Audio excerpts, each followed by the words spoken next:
사랑하는 예수님, 주님이 우리를 사랑하시는 것을 감사합니다. 우리가 주님을 사랑하게 된 것을 감사합니다. 주님, 지금 오늘 밤 우리가 당신을 갈망하고 당신을 만나기를 원합니다. 찬양을 하며 당신을 기다리고 있습니다. 오늘 이 밤 이곳에 오직 성령 하나님으로 충만하시옵소서. 성령 하나님이 부활의 예수 그리스도를 대신해서 우리에게 오시는 성령 하나님께서 한 사람 한 사람을 만나 주시옵소서. 또 부활의 주님은 우리를 그냥 만나는 분이 아니신 줄 압니다. 주님 한 분 한 분에게 주님이 누구신가를 나타내 주시기를 원합니다. 그래서 이 예배가 기쁨이 차고 넘치는 예배가 되기를 원합니다. 성령 하나님, 당신을 기대하겠습니다. 우리 모두를 우리 주 예수 그리스도 안으로 이끌어 들으시옵소서. 또 한 분 한 분에게 말씀하여 주시기를 원합니다. 예수 그리스도 이름으로 기도하였습니다. 아멘. 고린도전서 5장 1절에서 11절까지, 고린도전서 5장 1절에서 11절까지 같이 한번 읽죠. 시작.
그냥 11절까지만 합시다.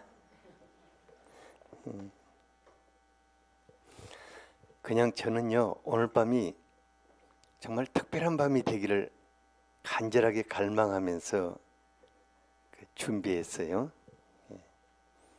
우리 주님께서 여러분들에게 특별한 밤이 되게 하시기를 원합니다. 옆 사람에게 이 밤이 당신에게 특별한 밤이 되기를 원합니다. 꼭 그렇게 되기를 원합니다.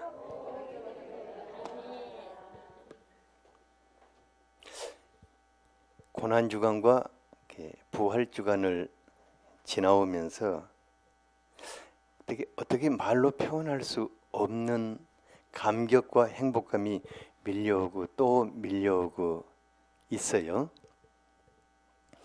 이제 제가 겨우 내내 건강으로 인해서 고생 많이 되었었는데, 예수님의 부활이 나의 부활이 되시니까 머지않아서 아론의 마른 지팡이에서 그 살구꽃이 피어나듯 제 몸에도 부활의 생명의 꽃이 피어나게 될 것을 기대하고 있어요. 왜냐하면 부활의 예수님은 살아계시기 때문입니다. 부활의 예수님은 항상 나타나시는 분이십니다. 그리고 우리 안에서 각자에게 맞는 정말 아름다운 일을 행하시는 분이십니다. 고린도 성도들은 우리와 같이 아무도 예수님을 본 사람이 없었어요. 그런데 사도 바울이 전해준 예수 그리스도에 관한 복음을 듣고 예수님을 자신들의 그리스도로 영접하게 되었습니다. 주일 말씀에서 예수님에 대한 말씀을 자신의 것으로 받아들이고 사모하고 갈망하는 사람은 부활하신 예수님을 만나게 됩니다. 그리고 그분을 삶 속에서 체험하게 되는 것입니다.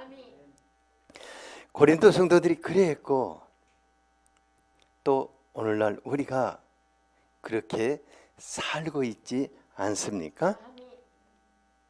3, 4절에 보니까 예수님은 성경대로 우리 죄를 위하여 죽으시고 장사 지낸 바 되었다가 성경대로 사흘 만에 다시 살아나셨다고 하였습니다. 참 놀라운 것은 예수님에 대한 모든 것들은 체험이 먼저 아니라 말씀이 먼저였다는 것입니다. 예수님의 죽으심도 말씀이 먼저였고 예수님의 부활하심도 말씀이 먼저 이미 전해진 것이었습니다. 이는 성령 하나님께서 우리에게 먼저 말씀하시고 그리고 마음을 열어 그 말씀을 보기를 갈망하는 사람들에게 예수 그리스도로 나타나시는 것입니다. 부활하신 예수님께서 예수님을 사모하는 사람들에게 어떻게 나타나셨다고 하였습니까? 5절을 같이 한번 읽어보죠. 시작.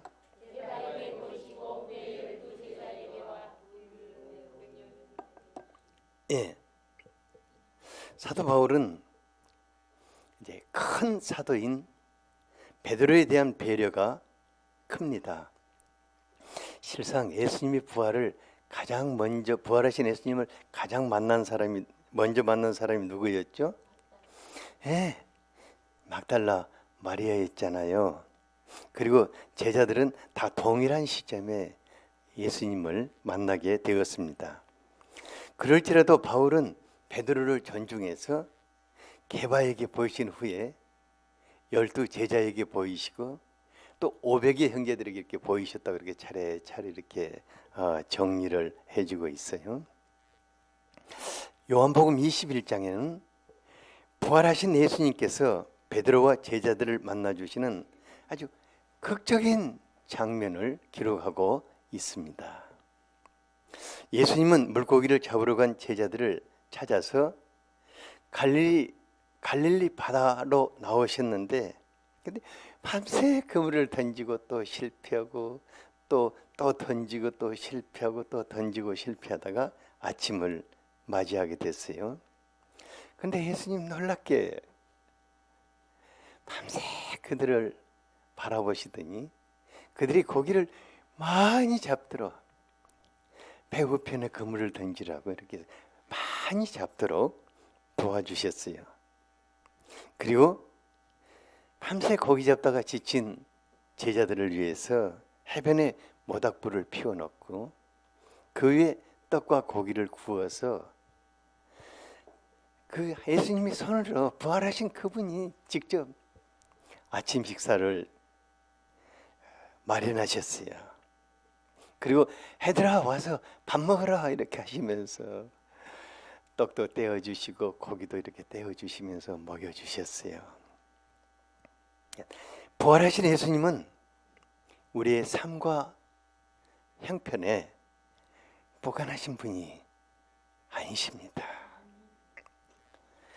그들이 얼마나 고기를 잡고 싶을까? 얼마나 저 녀석들이 춥고 배고플까? 그래서 섬세하게 보시면서 고기도 잡아주시고 모닥불도 피워주시고 아침밥도 마련해 주신 분이십니다.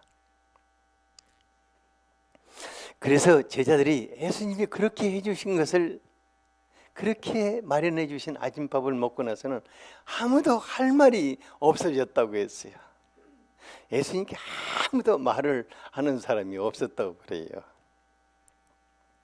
부활하신 예수님, 우리의 삶 구석구석을 들여다보고 계십니다. 내가 아파하는 내 신음소리, 내가 무엇을 고통하는가 하는 그런 다 이렇게 들여다보시면서 돌봐주시기 때문에 우리가 그분 앞에 할 말이 없는 사람들이 되게 하시는 것입니다. 조금만 있으면 그분 앞에 다 할 말이 없어질 것입니다. 제자들에게 아침을 먹이신 후 예수님은 베드로를 따로 부르셨어요. 예수님을 죽는 데까지 따라가겠다고 큰 소리를 친 베드로가 예수님을 3번씩이나 부인했으니, 그리고 부활하신 예수님이 그 앞에 나타나서 서셨으니 예수님을 쳐다볼 정말 얼마나 힘들었을까 싶어요. 또 고기까지 많이 잡아주시고 모닥불 피워주시고 조밥 먹여주시고 너무너무 힘들었을 것 같아요. 예수님 이런 베드로의 속 마음을 아셨어요. 그리고 그가 예수님을 쫓는데 실패한 마음의 깊은 상처도 보셨어요. 그래서 그를 따로 부르셔서 다른 제자들 앞에서 말씀하시지 않고 따로 이제 데리고 가셔서 그의 이름을 부르시며 말씀하셨습니다. 요한의 아들 시몬아, 내가 이 사람들보다 나를 더 사랑하느냐? 베드로는 고개를 들 수가 없었어요. 예수님께 주님 그러하이다. 내가 주를 사랑하는 줄을 주님이 아십니다. 주님 베드로에게 내 어린 양을 먹이라 부탁을 하셨는데, 이것을 예수님이 거듭거듭 3번씩이나 물으시면서 스스로도 신뢰할 수 없는 베드로에게 예수님의 생명과 같은 양머리들을 맡기심으로 그를 다시 한번 예수님의 수지자로 세워놓으셨습니다. 베드로에게 찾아오신 예수님은 예수님을 부인한 신앙의 실패자들을 새롭게 회복시켜 주시는 분이십니다. 베드로를 회복시킨 부활하신 예수님, 동일하게 예수님을 부인하고 달아난 12 제자들에게 나타나셔서 그들을 다 이렇게 회복시켜 주셨어요. 예수님은 그들이 다시는 예수님을 배반하지 않도록 부활하신 후에 바로 승천하시지 않으시고 40일 동안이나 그들 곁에 머무시면서 그들을 도우셨습니다. 사도행전 1장 3절을 같이 한번 읽어보죠. 예. 시작. 시작.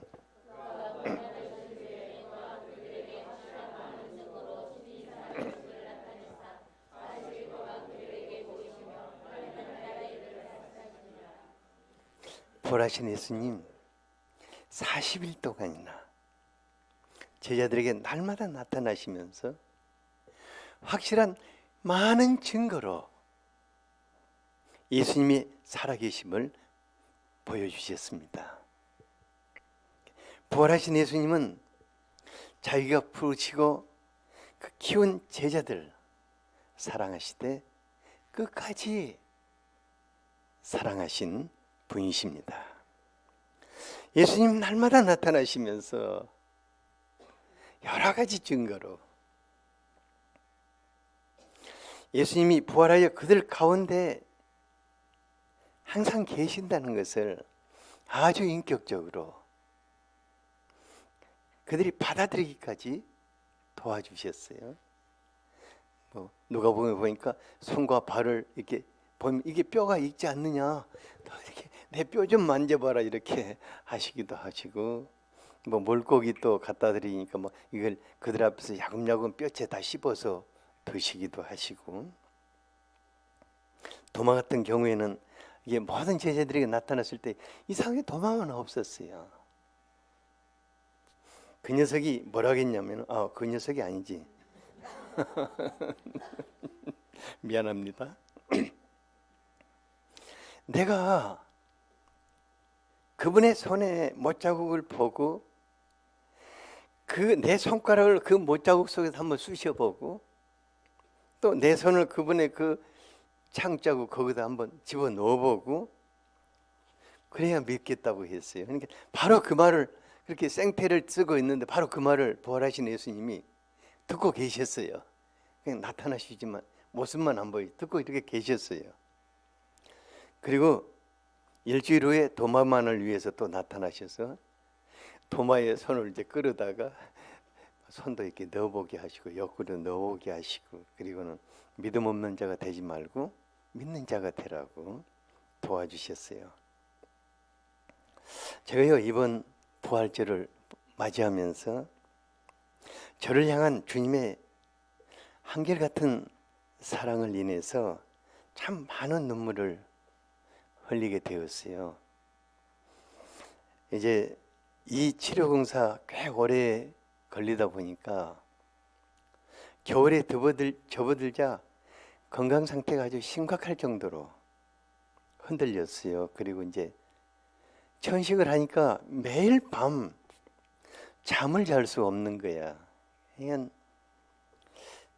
아주 극심한 피로감이 있으니까 낮에는 계속해서 두통이 심해서 견딜 수가 없어요. 그러니까 정말 심각한 고민을 하지 않을 수가 없더라고요. 제가요, 웬만해서는 얼굴에는 잘 안 나타내요. 제가 표정 관리를 얼마나 잘하는지 몰라요. 꼭 관리하는 것이 아니라, 근데 참 놀라운 게 수요일하고 이제 금요일 저녁쯤 되면은 꼭 주님이 어김없이 찾아오시는 거예요. 참 신기해요. 그리고 엄청난 감동을 주시면서 말씀을 펼쳐 보여주시고 말씀을 준비하게 하시는 거예요. 그러니까 일주일이면 꼭꼭 두세 번씩 그분이 찾아오셔서 내가 너와 같이 하고 있다는 사랑을 보여주시고 또 마음의 평온을 유지하게 하시고, 주님이 내 건강을 회복하실 때를 기다릴 수 있는 힘을 또 주시는 거예요. 이제 제가 힘든 중에서 불평하지 않고 입으로 범죄하지 않고자 애를 썼는데도 때때로 나도 모르게 이제 이런 말이 뛰어나와요. 이제 내가 정말 사역을 끝내고 싶다. 이런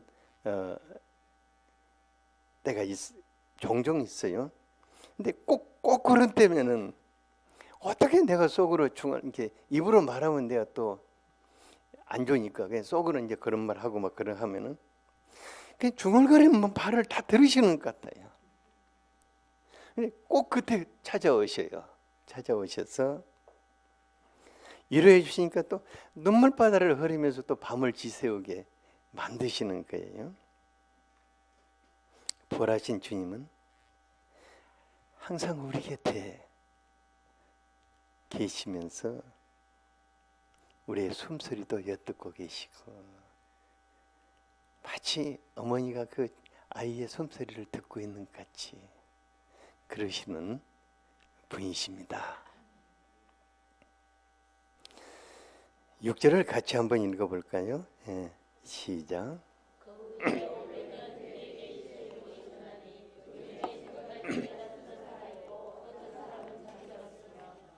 예수님이 500여 형제들이 있을 때 일시에 그들에게 보여주셨어요. 그래서 바울 당시에 대부분이 그 살아 있었어요.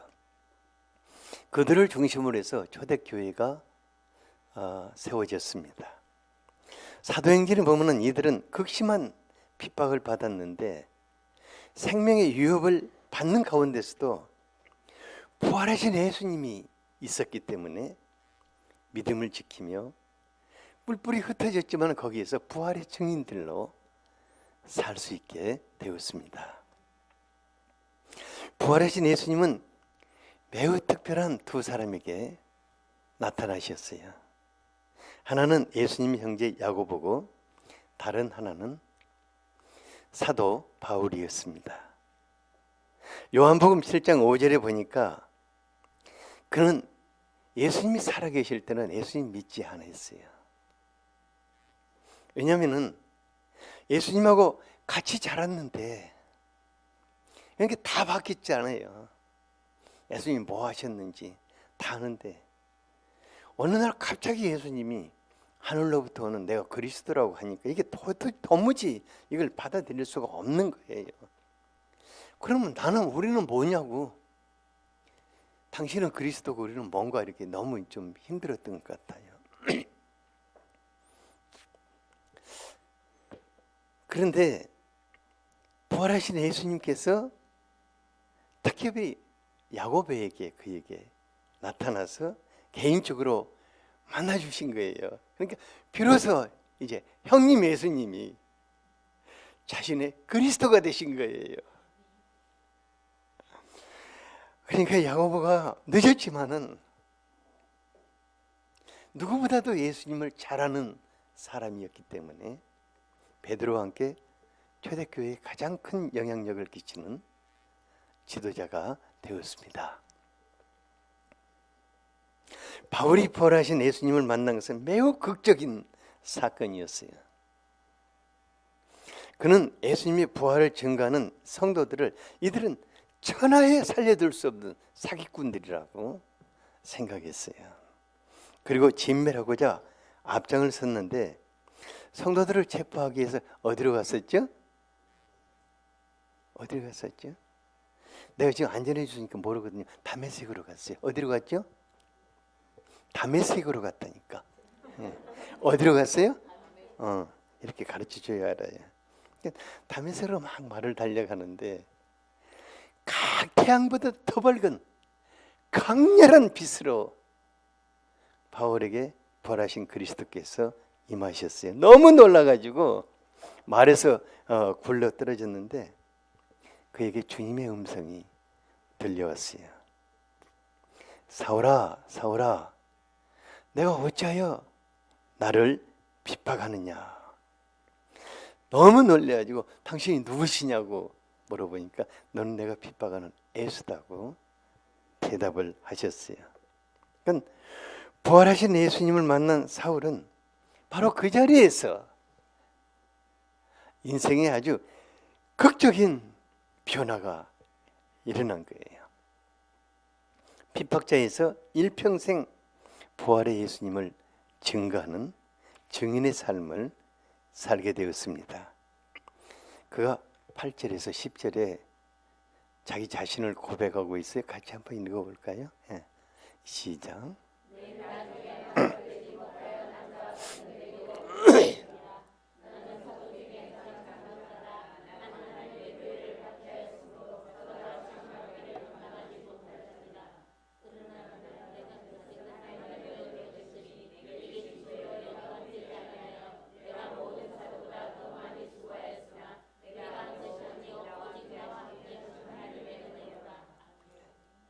부활하신 예수님은 원수 노릇을 그렇게 사랑스러운 그 스테반을 죽이는 데 앞장섰던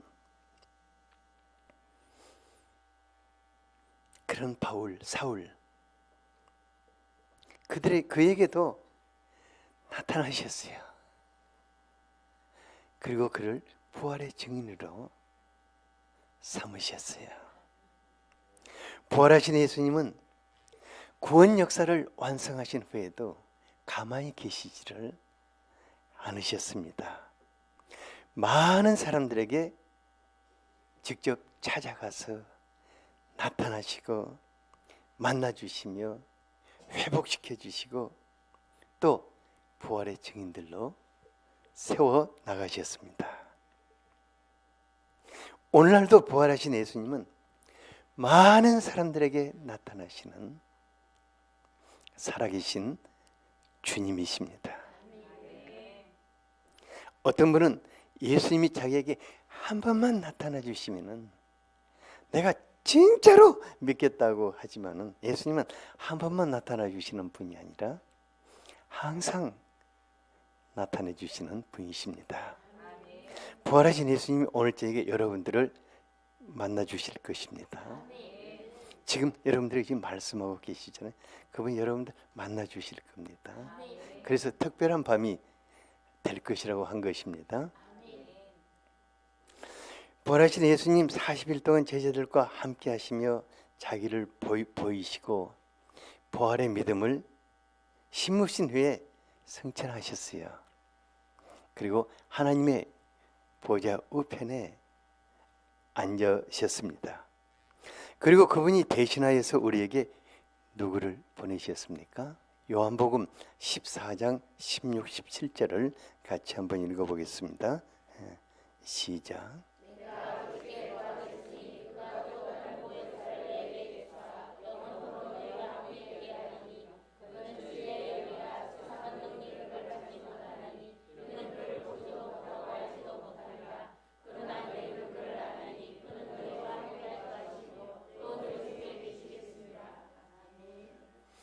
또 다른 보혜사라는 것은 부활하신 예수님을 대신하여 우리에게 보내신 분이라는 것입니다.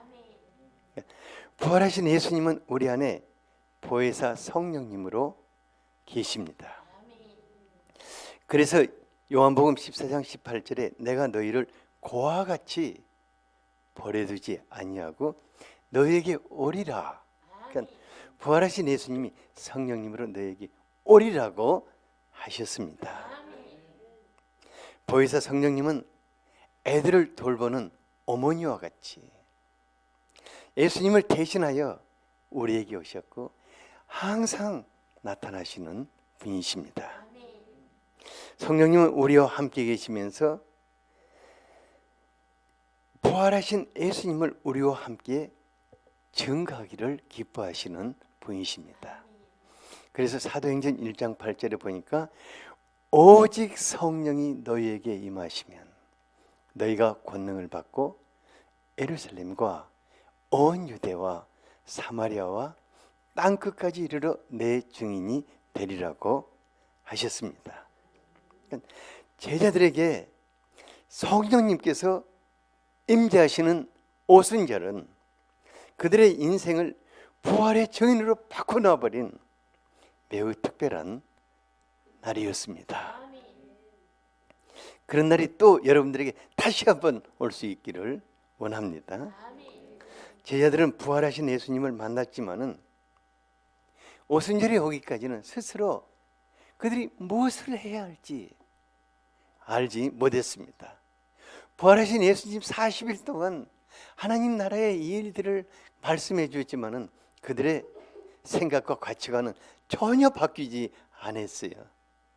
그래서 그들이 예수님께 40일째 되는 날 뭐라고 했냐면은 주께서 이스라엘 나라를 회복시키는 때가 지금입니까 하고 물어본 거예요. 하지만 오순절에 성령님께서 그들에게 임하심으로 그들이 완전히 다른 사람들이 되어버렸습니다. 성령님 그들에게 부활의 권능으로 임하셨습니다.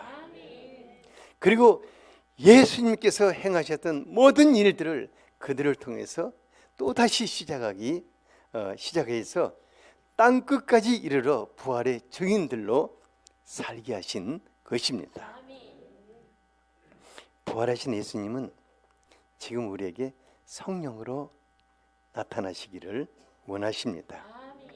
그러므로 우리가 성령 하나님과 더불어 사는 것에 대해서 정말 깊이 생각해야 할 것입니다. 성령님은 우리에게 매우 민감하신 분이십니다. 그래서 우리가 성령님을 근심케 하거나 슬프게 하지 않아야 할 것입니다. 왜냐하면 그분은 예수 그리스도를 대신해서 우리에게 오신 분이십니다. 그분은 사랑하신 우리 아버지를 대신해서 우리에게 오신 분입니다. 우리가 그분을 근심케 하지 않고 슬프게 하지 않아야 합니다. 에베소서 4장 30절을 같이 한번 읽어보겠습니다. 시작.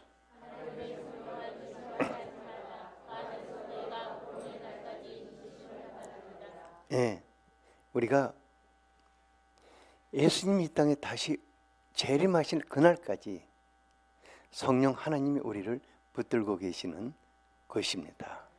우리는 보혜사로 오셨습니다. 그래서 성령님을 근심케 하면은 성령님이 상처를 받게 됩니다. 그리고 성령님이 점점 나타나시지를 않게 됩니다. 성령님과 함께 큰 일을 한 사람들도 성령님을 근심케 하는 데서 돌이키지 아니하면은 결국은 성령님께서 그에게 나타나시지를 않는 것입니다. 이사야서 63장 10절에 보면은 그들이 반역하여 주의 성령을 근심케 하였으므로 그가 돌이켜 그들의 대적이 되사 친히 그들을 치셨다고 하였습니다.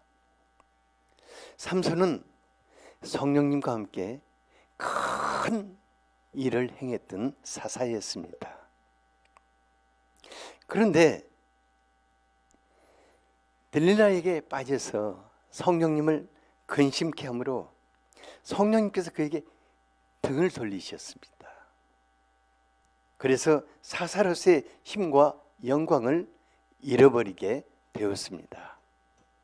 사울도 성령님으로 인해서 왕이 되었습니다. 하지만 성령님을 근심케 함으로 성령님께서 그에게 등을 돌리셨습니다. 그래서 하나님께서 영광으로 주신 왕권을 잃어버리게 되고 결국은 평생 악령에 시달리는 삶을 살게 되었습니다. 다윗도 성령님을 근심케 함으로 위기에 빠지게 되었습니다.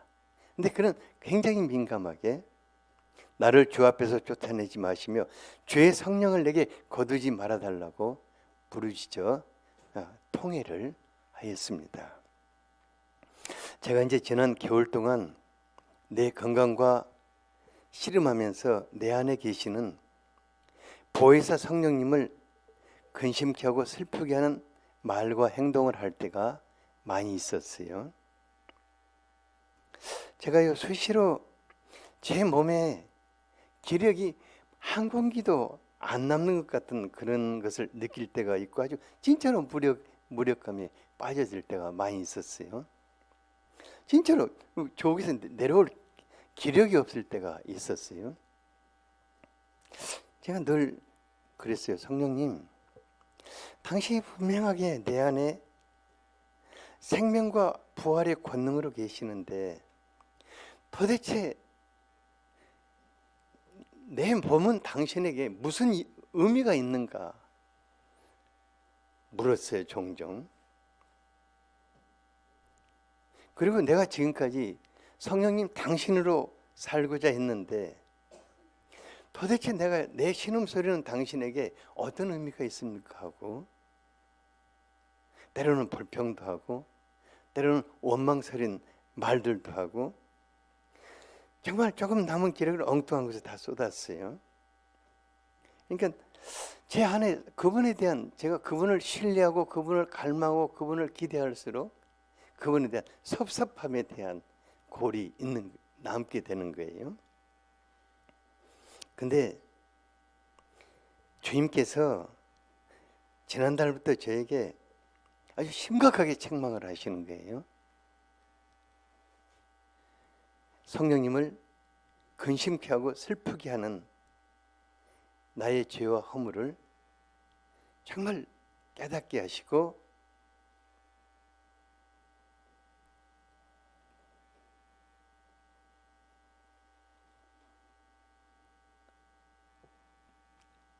저에게 이제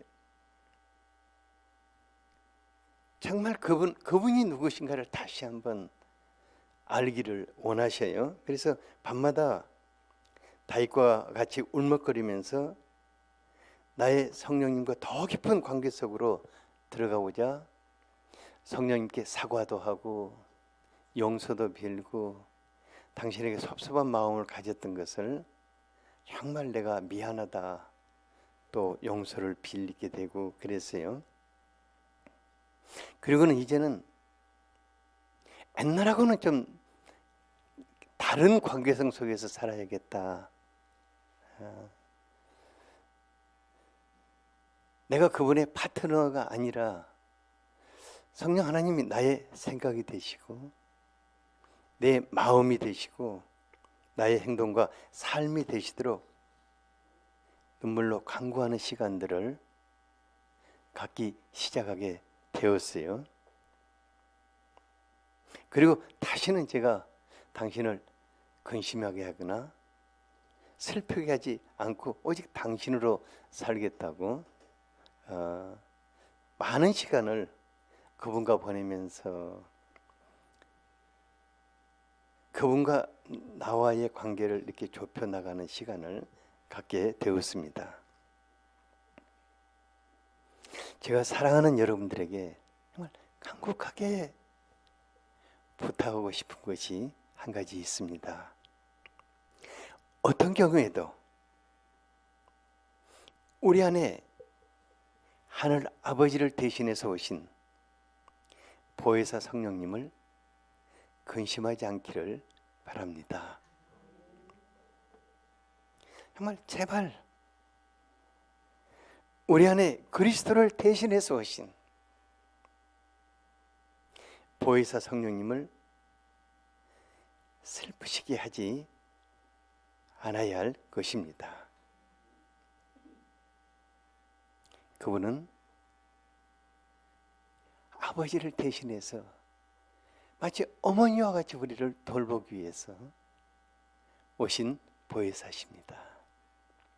그분은 항상 우리에게 나타나시기를 원하시는 분이십니다. 하지만 우리가 그분을 근심케 하고 슬프시게 할 때마다 그분이 우리에게 상처받고 우리에게 나타나시는 시간들이 또 횟수들이 줄어들 것입니다.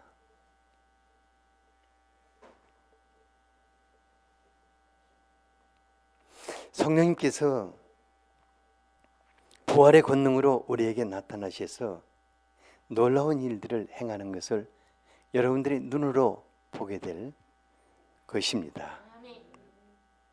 성령님께서 저와 여러분들에게 지금까지와 다른 모습으로 나타나실 때 우리의 삶과 우리의 교회는 지금과 또 다른 모습으로 바뀌게 될 것입니다. 여러분들은 초대교회 사도나 집사들과 같이 저는 빌립 집사만 생각하면 막 가슴이 떨려요. 그분과 같이 부활의 증인들로 살게 될 것입니다. 우리 교회는 초대교회 같이 부활의 주님을 그분의 영광을 나타내는 놀라운 교회가 되는 것을 보게 될 것입니다. 왜냐하면 이것은 그분이 나타나시면은 예수 그리스도의 영광을 선포하시기 때문입니다. 저는 그것을 기대하고 기다리고 있습니다. 오늘 밤 혹 주님께서 우리에게 성령님을 근심케 하고 슬프게 했던 나의 허물들을 보게 해주신다면 우리가 그분께 용서를 빌 수 있어야겠습니다. 예수님이 우리의 죄와 허물을 사하시고 또 더 깊은 관계 속으로 들어가게 하실 것입니다. 끝으로 갈라디아서 5장 24, 25절을 같이 한번 읽어보고 기도하겠습니다. 시작.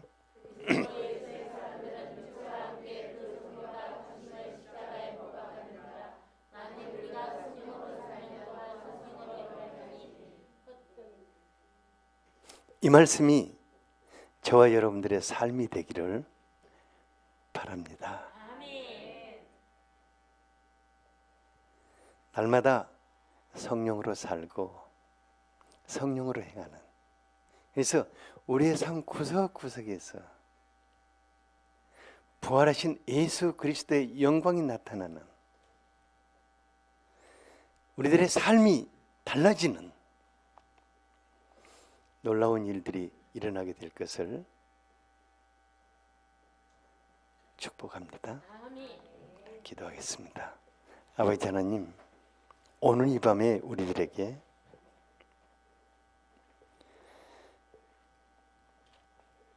부활의 영광 속에서 나타나시는 예수님을 다시 한번 생각하게 하신 것을 감사합니다. 주님, 오늘 이 말씀을 당신이 우리에게 주시는 줄 믿습니다. 오늘 이 밤에 성령으로 우리에게 나타나셔서 부활의 영광 중에 계시는 주님을 뵙게 하시기를 원합니다. 무엇보다도 우리 주 예수 그리스도의 영광과 권세와 그 이름으로 우리에게 오신 성령 하나님과 더 친밀한 관계 속으로 들어가게 되기를 원합니다. 주님, 우리가 많은 것이 부족하지만은 예수 그리스도의 사람들로 살기를 원합니다. 성령 하나님의 감동 속에서 예수님을 닮고 예수님을 나타내는 그런 사람들이 되기를 원합니다. 예수 그리스도의 이름으로 기도하였습니다. 아멘. 같이